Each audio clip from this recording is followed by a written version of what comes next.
I used to have two teams. I had an A team and a B team. And if I wanted to talk about what we were going to do or where we were headed or what something was going to look like, I only called the B team. And I didn't want the A team because the A team were more of the financial people who always give me the yes but. Here's why you can't do it. So I never brought them in until the B team was finished. And that was fun for me because, I don't do anything. I just do find the people who can do it. And so if I was ever proud of a skill set, that was really it. I can think through a project, and hopefully anybody in the business can think through a project. But you have to know when you can't do it yourself, and you have to call in all the people who have the skills that will get you where you needed to be. What does it take to watch after one of the busiest city parks in the country? A park that looks less like a town asset and more like an eighth wonder of the world. It turns out, it takes a lot. With over 6 million visitors a year, Garden of the Gods is one of the most popular city parks in North America. And if it wasn't for the work of a unique partnership over 2 decades ago, it might look a lot different today than any of us can imagine.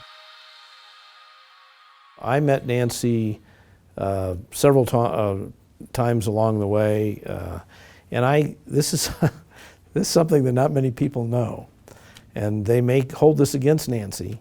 Nancy Lewis was the first person that ever suggested to me that I should run for mayor of Colorado Springs.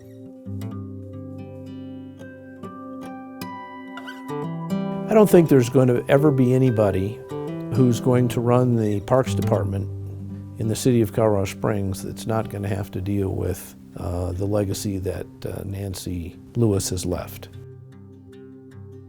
I had the opportunity to meet Nancy in the summer of 2012. She was the first female parks director, and what I find really fascinating about her career is you don't always see the director of the department move up through an agency. Usually you have to kind of pop around to a couple different places and work your way through the system. And Nancy started as a nature walk.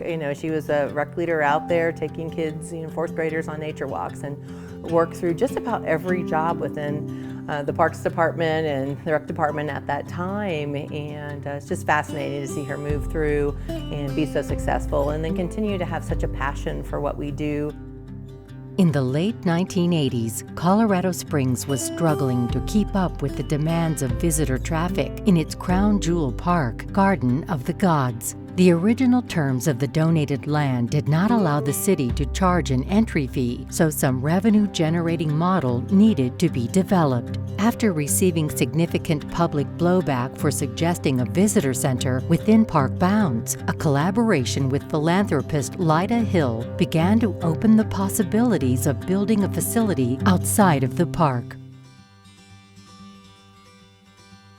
Nancy and I met when she was head of the Parks Department. I was hiking in the garden, and it just wasn't being taken care of. I mean, there was stuff here and stuff there, and the trails were a mess. And I'm going, this isn't the way it should be. We need to do something about the garden. It's not as well maintained as it could be. And she said, I understand. But she said, I'm doing the best I can with the money I have. And I said, oh, okay, let me see if we can come up with something on that. With Nancy's connections and Lyda's resources, planning and construction for a visitor center commenced at an ambitious site overlooking the Garden of the Gods. In one of the first cases ever in American history, a public-private partnership supporting a free city park began to take shape. So we wanted to set something up so that the funds from the visitor center could go to the foundation, and then those funds could be granted by the foundation to the Parks Department to be used only for the Garden of the Gods Parks maintenance. After its successful completion in 1995, the Garden of the Gods Visitor Center now sits across North 30th Street on land provided by the Hill family. Well, I knew we had to have income places. We had to have food and beverage, obviously. And as a business person, I figured that I could sell enough caps and Cokes and hot dogs and so forth that we could make it work. The visitor center here is free because I wanted everybody to come see and get the education.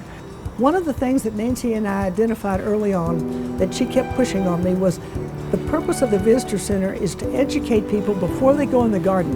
Because if they're educated about what they're going to see, they'll take care of it.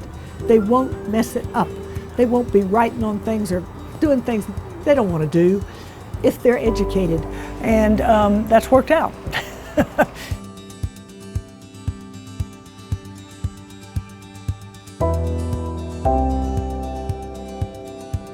The day that Nancy Lewis and Lyda Hill met was a very good day for Colorado Springs. I don't know if the city, with all of our financial struggles and woes, ups and downs and such economically, that we would have been able to sustain that park system without that partnership. Had that partnership not been in place, I would be very fearful of what the Garden of the Gods would look like these days.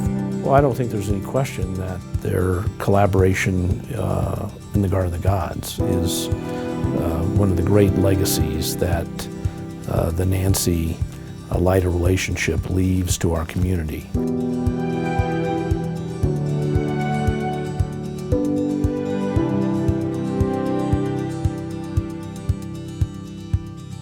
She cared about all the parks, and whether it was neighborhood parks, the medians, whatever it was, she cared about them. And she found out how to get other people who cared about them, who could come help give ideas, give suggestions to make things better. And so the city owes her a great deal in many different ways. I would encourage people never to shut a door, never to burn a bridge, to build the best relationships they can build, because it's relationships that matter, and it's relationships that'll get you through all the tough times.